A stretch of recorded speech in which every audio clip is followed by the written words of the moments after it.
I've been in love with my girlfriend for 3 years. She's been attentive and considerate to me, always putting me first. Everyone envies me for having a gentle, beautiful and perfect girlfriend, but I insist on breaking up with her.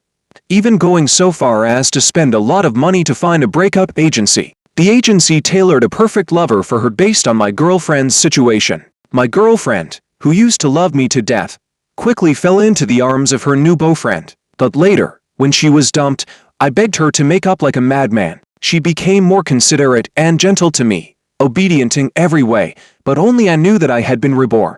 In this life, my real revenge on her has just begun. The other party looked at the girlfriend's information I handed over, a bit strange. Willow, a medical university lecturer, loved by students, annual salary 50K, height 168, weight 92, was once the school beauty of the medical university, stayed in school to teach after graduation. Why do you want to break up with such good conditions? A male student who seemed to be an assistant couldn't help but ask, because she's a devil. You won't understand what I've been through these 3 years. I was hysterical, wishing I could pour out all the grievances of the past 3 years. That the ringing of a phone call and the name displayed on it made me jump like a frightened bird. I hurriedly answered, indicating that I was already on my way and would be home in 20 minutes. After hanging up the phone, I looked at them again, insisting that they must help me.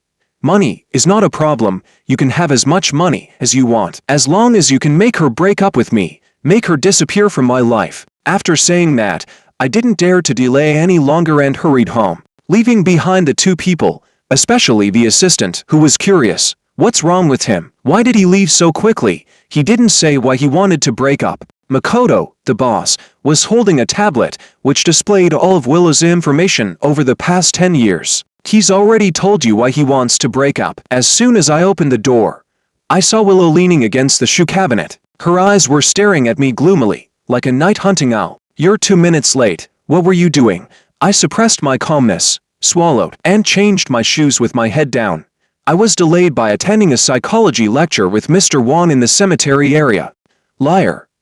Willow exposed my lie, her eyes fixed on me. Having been with her for so long, I naturally knew that she wasn't sure whether what I said was true or not. She was waiting to see my reaction. She wanted to see flaws in my actions and expressions. She is a doctor. She can best find problems from behavior. And I am a psychological counseling teacher. Naturally, I also know how to hide my emotions. However, after 3 years of being together, I, as a teacher, can provide psychological counseling to students. But my own walls have long been destroyed by Willow's punches and knives. Fortunately, my acting deceived Willow, and she didn't ask any more questions.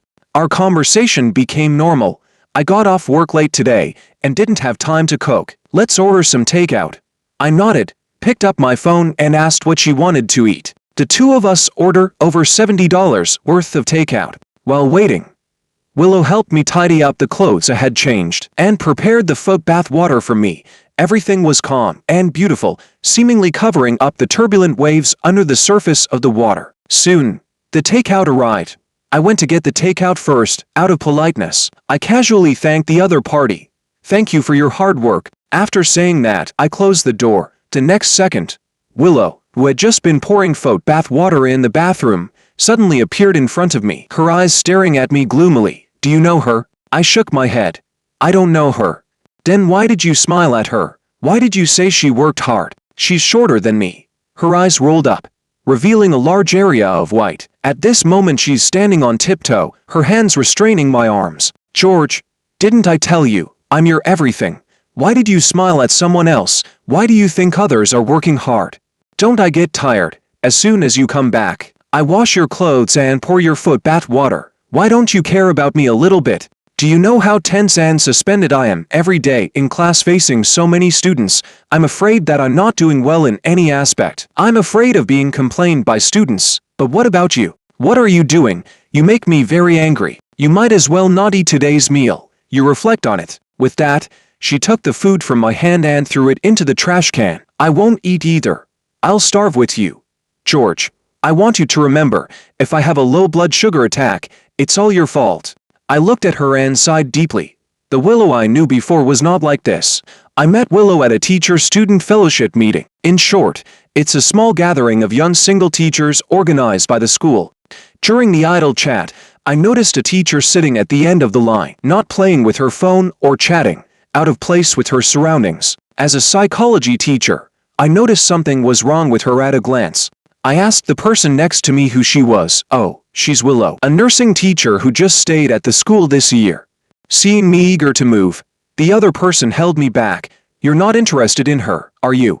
I didn't nod or shake my head, because Willow did have a face I liked, but getting close to her was more because I felt the atmosphere around her was wrong, similar to many of the patients I've seen. So, I went over and asked if I could sit next to her. Willow agreed, but she deliberately kept her distance from me. I pretended not to see it and asked her why she didn't participate and instead acted like an outsider. Because no one would like me, I might as well sit here honestly. I found her thoughts very interesting. A beautiful female teacher who was able to study at the medical university and stay on as a teacher actually said that no one liked her. I don't believe it no matter what, but because of professional ethics, I didn't ask, but instead told her a story. I have a student who is very beautiful, but because she is so beautiful, it has caused her a lot of trouble. Willow indeed reacted when she heard this. She asked me who it was and what the trouble was. After all, the story was made up. I naturally didn't say, but found the right direction and continued. Since she was a child, she was bullied by her classmates because she was too beautiful, and because her grades were too good. She became a ghostwriter for other students' homework. She told her teacher, she told her parents, but what she got in return was a sentence. How could anyone bully such a beautiful girl like you? Everyone thinks that beautiful people should be treated well, should be loved by the world. But who can accurately judge whether beauty is good or bad? Willow's eyes were already red. Perhaps it was the grievances of many years that could finally be poured out to someone. She told me her story. It was not much different from what I told. That her situation was worse. Her parents thought her beauty was a lottery ticket rewarded by heaven. They thought Willow was the stepping stone to change their class. They forced her to study. They forced her to dress up. They fantasized about the beautiful dream of becoming rich people in the future, completely ignoring Willow's fierce resistance and cries for help outside of the dream. Her classmates didn't like her. She was too beautiful. She was too perfect. She was isolated, bullied, and spat on by everyone on the opposite side. The teachers minimized the issue, saying that this was the price of beauty. Over time, Willow became a puppet. She ignored everyone around her and step by step walked towards the wooden statue where her parents had imprisoned her, where no sunlight and air could penetrate. They said that being a doctor could be liked by more people, and being a teacher was the first choice for high-quality men. They said I was born to be chosen by men. I listened to her story. I felt very heartbroken. Beauty is innocent. It's not her fault. Maybe I was the first person to comfort her outside of her appearance. She looked at me. Her eyes changed. Afterwards, Willow often came to my clinic to talk to me after class. She brought me food and water, personally, in every possible way. My one look, one action, even saying something unpleasant, I lift my butt. She could always send the paper to me at the right time. I think I must have fallen in love with her. And I confirmed the relationship with her.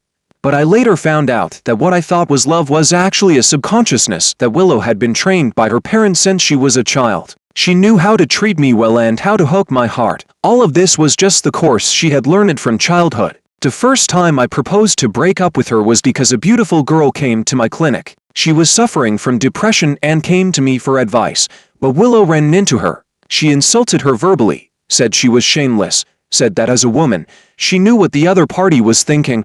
Her words were intense. She scolded harshly, turning her past misery into bullets shot into other people's chests. I saw the female student running out crying. I rushed out to catch up with her. But Willow desperately dug her nails into my flesh. George, you said you would never leave me. Do you like her? In the struggle with her, I only heard a scream outside. Ignoring the long blood-red scratch that Willow had made on my arm, I ran to the scene. It turned out that the girl just now, stimulated by Willow, wanted to jump off the building. Fortunately, her clothes were hooked by the steel bars on the guardrail that hadn't been polished yet, and a life was saved. Afterwards, I apologized to the female student, but she didn't say anything and dropped out of school. I heard she went home for recuperation. I found Willow, hoping she could apologize to the girl too, but Willow refused. It's because she can't handle it mentally. I've suffered so much since I was a child and I never thought about dying. It's clearly her own problem. Why should I apologize to her? I found her unreasonable, and finally saw the true face hidden behind the hormones. I proposed to break up with her. Willow cried, made a fuss, and threatened to hang herself, which almost got us both fired from the school. I had no choice but to continue to be with her. But because of the previous lesson, Willow forcibly moved in with me, and forcibly forced us to meet our parents. I still remember when we parted with our parents. Willow hugged my arm and smiled terribly. George, you finally belong to me completely. Willow's surveillance of me became more and more perverted. She ordered me not to have any contact with any female as my girlfriend. Even if I expressed kindness to the same sex, she could still throw a tantrum. She said that her students were homosexual. I could not laugh, cry, get angry at anyone other than her. I was the god who saved her from the mire, but I could only become her god. For you, I defied my parents. Now I only have you. Isn't love like this? I only have you, and you only have me. Our world only has each other. I was taken aback by her words, but I always thought that Willow was just sick. I could cure her. I was professional, but I was too naive. Willow didn't think she was sick at all. She thought I didn't love her enough. I didn't cut off social interactions and refuse all friends for her. Why should I please them when they don't like me? They all say I'm crazy, I'm perverted. What right do they have to let me approach them? George, I'm only good to you. I only care about you. Isn't that enough? Every minute and every second I was with her, I felt so suffocated. I no longer felt like myself. I could no longer provide psychological counseling to students. I felt like I was sick. I can't let Willow's views hit my defenses anymore. I proposed to break up with her again. This time, Willow stepped over the balcony, with a 7-story building behind her. George, say it again. Believe it or not, I'll jump from here. I thought she wouldn't dare, but when I saw her let go and jump down, my heart was in my throat, as if I had already seen the days of the rest of my life spent on a sewing machine. But fortunately, the people on the 5th floor built a shed outside their balcony at their own expense, and my girlfriend fell on it and rolled around, just falling on their balcony. She didn't lose her life, but she had a lot of injuries. Because of this, my parents asked me not to stimulate Willow anymore, saying to endure it for a lifetime. Who made me provoke her in the first place? Willow's parents saw Willow's forehead scratch, and they also started to ignore her, feeling that the daughter they had carefully cultivated had no use value, and planned to raise a second child. And I was completely tied to Willow. But there is always a little hope in my heart. My life can't just be like this. It can't be ruined like this. Finally, I found an opportunity. By chance, I heard about a firm that can help couples break up. I found them. I hope they can help me get out. Willow kept talking. She sat on the sofa and wouldn't let me go back to my room to sleep. She wanted me to see with my own eyes her hypoglycemia occurrence to make me feel guilty. 11 o'clock at night, Willow finally couldn't hold on. She gasped in front of me, clutching her clothes at her chest and falling on the sofa. I was anxiously looking for glucose in the drawer, sugar in the kitchen, and anything that could help her relieve it. But there was nothing. In order to make me realize my mistake, she threatened with her own life and threw away everything. I was anxious and called for help. Soon, the sound of an ambulance siren rang downstairs, and 2 paramedics came upstairs. I was in a hurry to carry Willow on my back, but one of them stopped me. I looked up at him, somewhat surprised. It was him, the guy from the firm. He took Willow from me, held her in his arms, and told me to follow him. We got to the hospital. Makoto transformed and took care of Willow closely. He told me not to interfere with what he was going to do next, and if necessary, he would find me to cooperate with the plot. I nodded in agreement. I sat by the hospital bed, looking at Willow, who was gradually waking up. Thinking of the reminder Makoto gave me just now, I took a deep breath. Willow, why did you let another man hold you? Do you know? When you were unconscious, you were holding another man and wouldn't let go. You really disappointed me. I don't mind that your face is disfigured, but you actually broke our promise. You let another man touch you. After I finished speaking, I didn't care what Willow said or what her reaction was. I just walked out the door. And just as I stepped out of the ward door, Makoto exchanged a look with me and went in, like completing some kind of handover ceremony. Then, under the arrangement of Makoto's assistant, I was taken into another room, where I could see in real time the specific scene of Makoto seducing my girlfriend step by step. I saw Makoto control Willow, who was just out of control because of my words, and comforted her softly. I'm sorry. Miss Willow, there's a reason for everything. I accidentally held you when you fainted. I didn't expect your boyfriend to get angry about this. Willow didn't want to hear his explanation and all, and slapped him in the face. Why did you hold me? Why did you touch me? George is angry. What if he doesn't want me? Unexpectedly, Makoto suddenly held Willow's hand, looked at her sincerely and said earnestly, if he doesn't want you, I want you. I won't lie to you. I liked you from the first moment I saw you. The sudden confession left Willow stunned on the spot.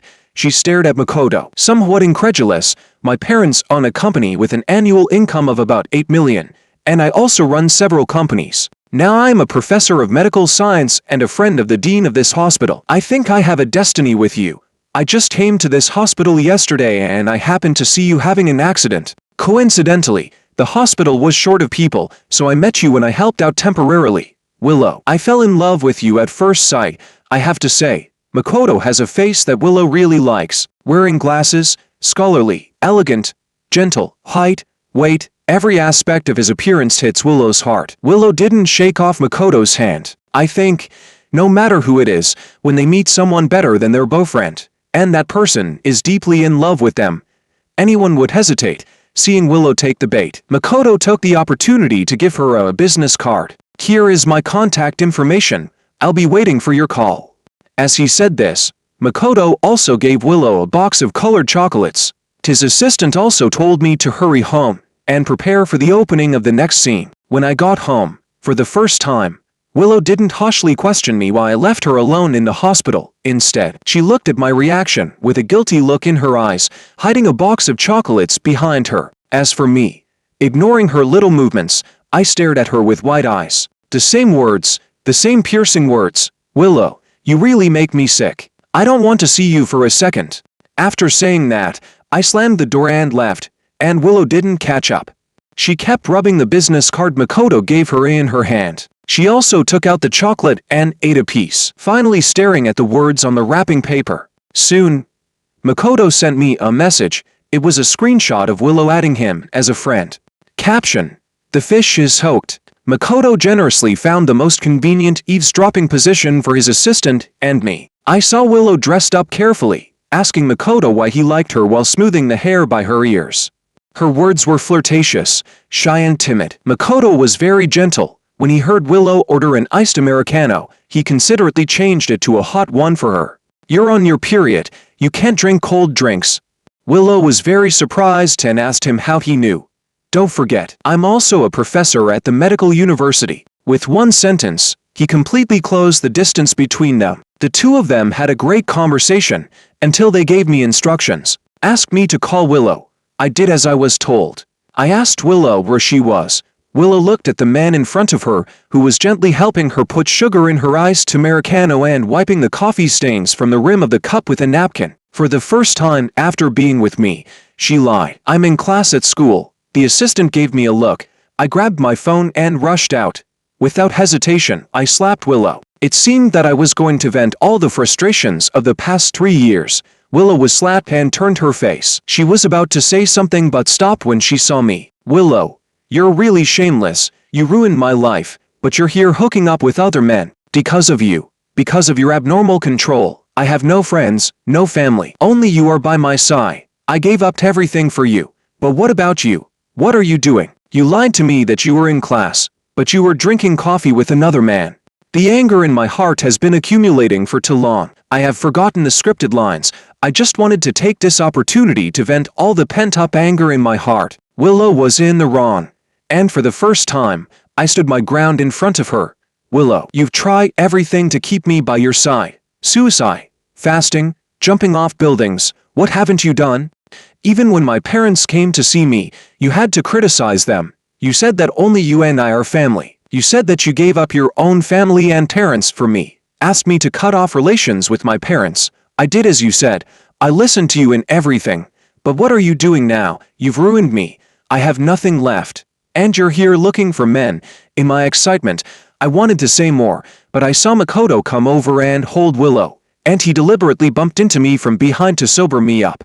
At this point, because of my sudden intrusion and intense words, many people had gathered around to watch the excitement, trying to find the truth of the gossip from my words. I steadied my emotions and said, "Once, I pulled you out of the smoke. You said I was a ray of light in your life, that I saved you. But what about you? You're afraid of the dark. You pulled me into the abyss by any means. I accompanied you to sink, but you left me." After saying that, I covered my face and cried, trying my best to portray myself as a victim. The onlookers were pointing and commenting. They were all criticizing Willow. Willow fears this kind of gaze. She fears being the center of public opinion. I once pulled her out, now I have to let her fall deep into it again. To get rid of her divine status, the voices of discussion were like invisible white threads wrapping around, forming a huge cocoon. I saw Willow's shoulders shaking violently, her breathing becoming rapid. "It's me who pursued Miss Willow. She has nothing to do with it." Makoto stepped forward, covering Willow's ears with both hands. The nose was blocked out, and Willow looked up at Makoto, who seemed like a god descending, and a surge of love suddenly burst from her trembling eyes. I suddenly remembered what Makoto had told me. Willow is like a ruthless duckweed, a bird without legs. She won't care who saves her, as long as she can be saved. She will hold on tightly. You think she can't live without you, but in fact, she can also choose. She can also choose the best. This is related to the subtle influence she has received since childhood. Now, I believe it. It's also time to exit. Since you've fallen in love with another man, let's break out. I was finally able to say this sentence again, and the answer was already agreed when Willow didn't catch up. When I went to the office to pay the final payment, the assistant told me that Makoto and Willow had already moved in together. Does your service also include sacrificing yourself? Or did Makoto really fall in love with Willow? The assistant shook her head. We're just ensuring your follow-up. From the assistant, I learned it. From the first day Makoto and Willow moved in together, he strictly forbade Willow to communicate with any man. Even when Willow's students called to discuss issues, Makoto would grab the phone and slam hard on the ground. Don't think I don't know about teacher-student love. Why don't students ask questions in class? Why do they have to ask now? Why does a teacher have a student's contact information? Don't think I don't know what you're thinking. Makoto treated Willow the way Willow had treated me. Even when Willow carpooled and sat with men, Makoto could find out. And when he got home he would either throw pillows or smash cups. Why do you have to ride in a car with a man? Why didn't you get out of the car when there was a man in it? Willow, you said that I'm the only one for you and you're the only one for me. So what are you doing now? Willow was scared.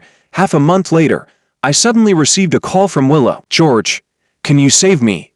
Please, I was wrong. I like you. I don't want to be with him anymore. I'm scared. I'm on edge every day. He doesn't love me at all. But soon, my phone was snatched away by the man next to me. Willow, why are you hiding from me? Why do you want your ex to save you? Do you think I can't find you if you change your phone number? Willow, you'll never get rid of me. You wait, I'm coming back to find you. After saying that, he gave me the phone, telling me that this way Willow wouldn't bother me anymore. Their mission was also over. I thanked him with a smile. And only after I watched him leave did I call back. Willow, by now, you should understand that I am the one who loves you the most.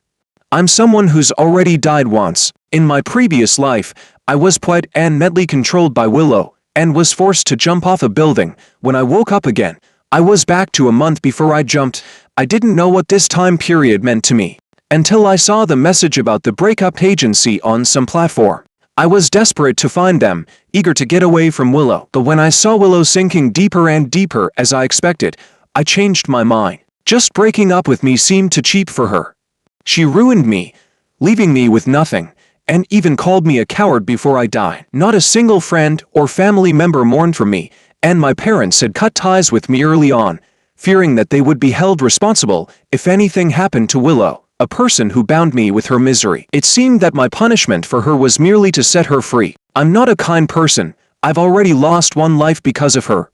This time, I want her to deeply experience the pain of being isolated and skinned. Since Willow is so eager for redemption, then I'll let her dig her own grave. I want to turn her so-called redemption into a sharp knife and stab it back into her. Willow once again put all her focus on me. But unlike the last time, having experienced loss twice, her desire is much stronger. She began to fear my departure. She no longer dared to question me when I went out, and when I greeted others, she would just lower her head as if she hadn't seen it.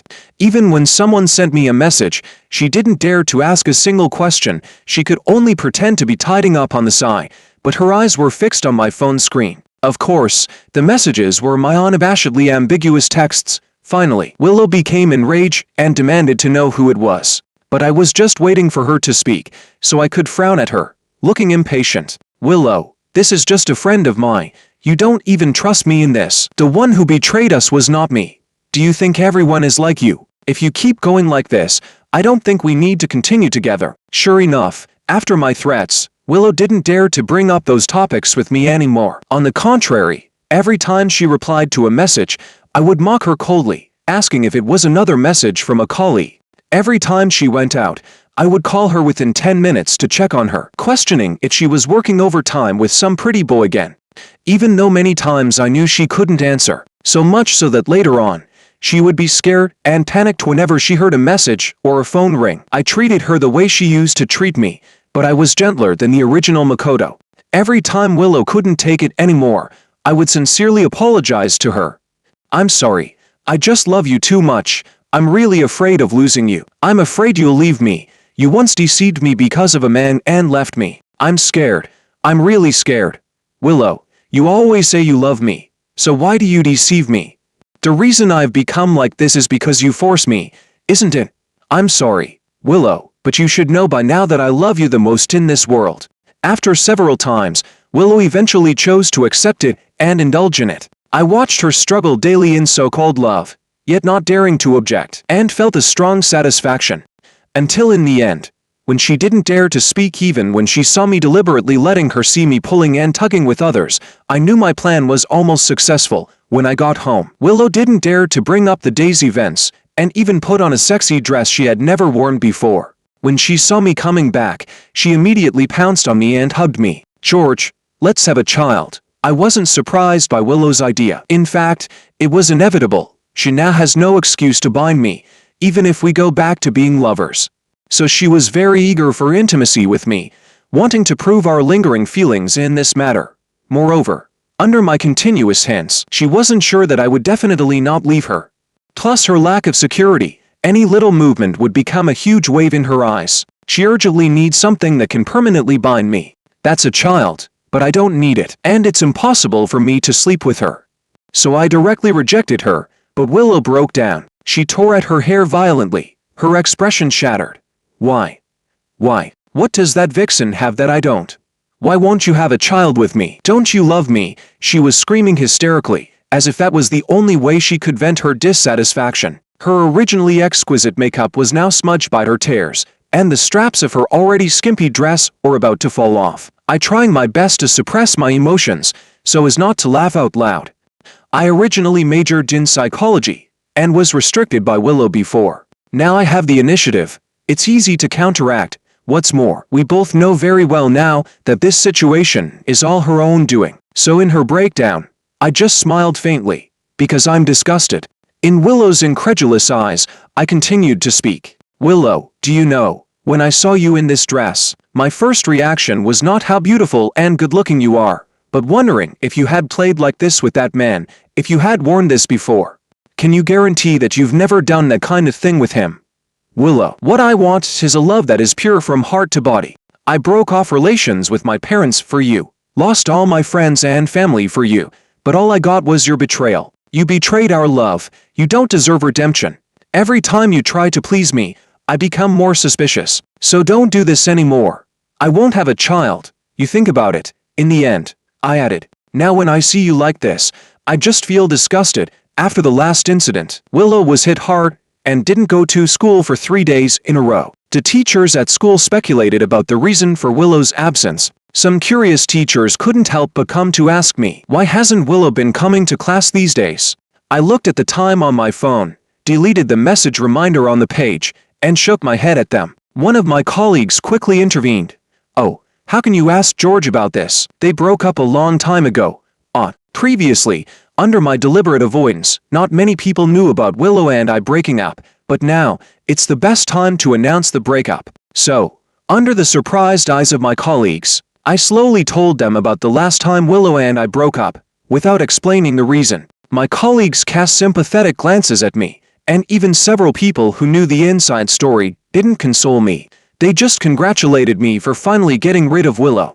I just smiled, then didn't say anything. As a result, Willow found out about this that night. Her eyes were red, asking me why I didn't tell those people that we had reconciled. I turned to look at Willow, who was no longer as exquisite as before, and sneered. How would you explain the reason we broke up if they asked? Then, under her gaze, which was either shame or anger, I continued. After all, I can't afford to lose face. You can tell them yourself. Haven't you bathed these days? You stink. Willow looked at me for a long time, silent and not speaking, her eyes flashing with grievances. But so what? After all, I'm the only one who can love her now, and I'm the only one willing to continue loving her. So even if she's wronged, she doesn't dare to break up with me. When she came out after taking a bath, she was lightly dressed and had 2 glasses of red wine in her hand. There was no longer any grievance on her face, but rather a shyness and determination like a young girl. She said she wanted to have a good talk with me, but in the end, I just watched her fall asleep and sneer.